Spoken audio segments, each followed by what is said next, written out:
Hello everyone, কেমন আছেন আপনারা সবাই? আশা করি আপনারা সবাই ভালো আছেন এবং সুস্থ আছেন। আমার আরেকটি নতুন ব্লগে আপনাদের সবাইকে স্বাগত। আজকে আমার এই ব্লগটা একটু পুরনো। আসলে আমরা যখন ঘুরে বাড়ি ফিরেছিলাম ঠিক তখনের ভিডিওটা, কিন্তু আমি এডিট করে আপলোড করার একদমই সময় পাইনি। আজকে পেলাম, তাই আপনাদের সাথে শেয়ার করছি। এই দিনটাতে আমি সকাল সকাল স্নান করে নিয়ে ছাদে জামা কাপড় মেলে দিয়ে এসেছিলাম। কতদিন ধরে ভাবছি কেচে শুকাবো, সেটা আর হয়েই উঠছে না, পারছি না। আজকে ওই যে মেলেছি, ভাবলাম 3-4টে অবধি রাখলে শুকিয়ে যাবে, কিন্তু মেঘ এমন ডাকছে ছাদে উঠতে বাধ্য হলাম। এক্ষুনি জামা কাপড় তুলতে হবে, নাহলে যাও বা শুকিয়েছে সেগুলো সব যাবে, আবার কালকে সকালের দিকে মেলতে হবে। পুজো শেষ হয়ে যাওয়ার পর 2-3 দিন নিম্নচাপ ছিল, যার জন্য আমি ঘুরতে যাওয়ার যে জামা কাপড়গুলো ওগুলো কাচতেই পারিনি আর শুকাতেও পারিনি। যার জন্য আজকে একটু সুযোগ পেয়েছিলাম, তাই জন্যই ছাদে এসেছিলাম মেলতে। বাবা তাকাও আমার দিকে, গৌরীকে বলে দাও তো কি রান্না হবে, বলে দাও কি রান্না হবে। ওই যে গৌরীকে বলে দাও কি হবে। হ্যাঁ, গোগি গোগি দিদি ভাই হয়।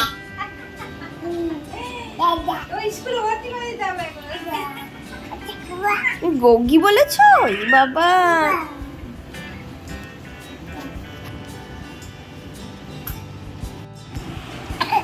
পোলিও কার্ড হাতে নিয়ে পোলিও খাওয়ার জন্য রেডি, তাই তো পাপা? পাপা পোলিও কার্ডটা হাতে নিয়ে রেডি পোলিও খাওয়ার জন্য। এই দিনটি ছিল আমার ছেলের পোলিও কার্ড, তো সেই জন্য আমরা দুজনে রেডি হয়ে বেরিয়ে চলো পাপা চলো, আর দেরি করলে হবে না, দেরি হয়ে যাচ্ছে। বাড়ি থেকে 5 মিনিট দূরে একটি ক্লাবে, সেখানে পোলিও খাওয়া ছিল। ছেলে আর আমি দুজনে স্নান করে নিয়ে বেরিয়ে পড়েছিলাম পোলিও খাওয়ানোর জন্য। এই যে এসে গেছি। এবারে যেহেতু খুব ফাঁকা ছিল তাই জন্য তাড়াতাড়ি হয়ে গেছিলো। তারপরে তো পোলিও খাওয়ানোর পর আমরা বাড়ি চলে এলাম, আর খাওয়া দাওয়া করে ঘুমিয়েও পড়েছিলাম একটুখানি। তারপরে সন্ধ্যেবেলা ওর বাবা বললো একটু মাটন নিয়ে আসে। আমি বললাম তাহলে নিয়ে এসো। তাই জন্য আজকে বাড়িতে হবে মাটন রাত্রের বেলা। আমি এদিকে মাটনটা আগে থেকেই ম্যারিনেট করে রেখেছি। আপনারা সবাই জানেন কিভাবে কি করতে হয়, সেটা আপনাদেরকে আর আমি বললাম না।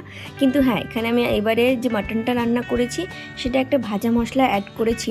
এটা দিলে খুব সুন্দর লাগে মাটনটা খেতে। তবে এই মাটনটা কষা কষা হলে ভালো লাগে, ঝোল ঝোল হলে ভালো লাগে না। আমার আবার একটু ঝোল ঝোল হয়ে গেছিলো, সেই জন্য খুব একটা ভালো লাগেনি।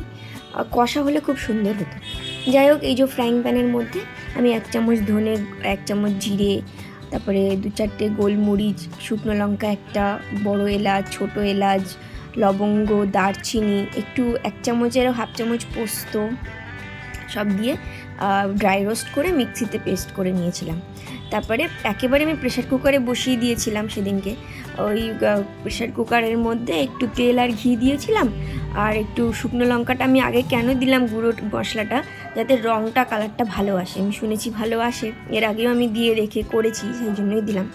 এবারে আমি মাটনটাকে প্রেশার কুকারের মধ্যে ভালো করে কষিয়ে নেব, নিয়ে আর ওর একেবারে যখন তেল ছেড়ে আসবে তারপরে ওর মধ্যে আলু দিয়ে প্রেশারে আমি 1টা সিটি দিলেই আমার মাটন সিদ্ধ হয়ে যাবে। এই যে ওর বাবা মাটনটা নিয়ে আসে, মাটনটা সত্যি খুব ভালো। কেন কি আমি যখনই এই মাটনটা আমাদের বাড়িতে রান্না করেছি 1টা সিটিতেই খুব সুন্দর মাটন গলে গেছে। মানে একদম ধিমি আঁচিতে দিয়েছি, দিয়ে 1টা সিটি মেরেছি, খুব সুন্দরভাবে মাটন গলে গেছিলো।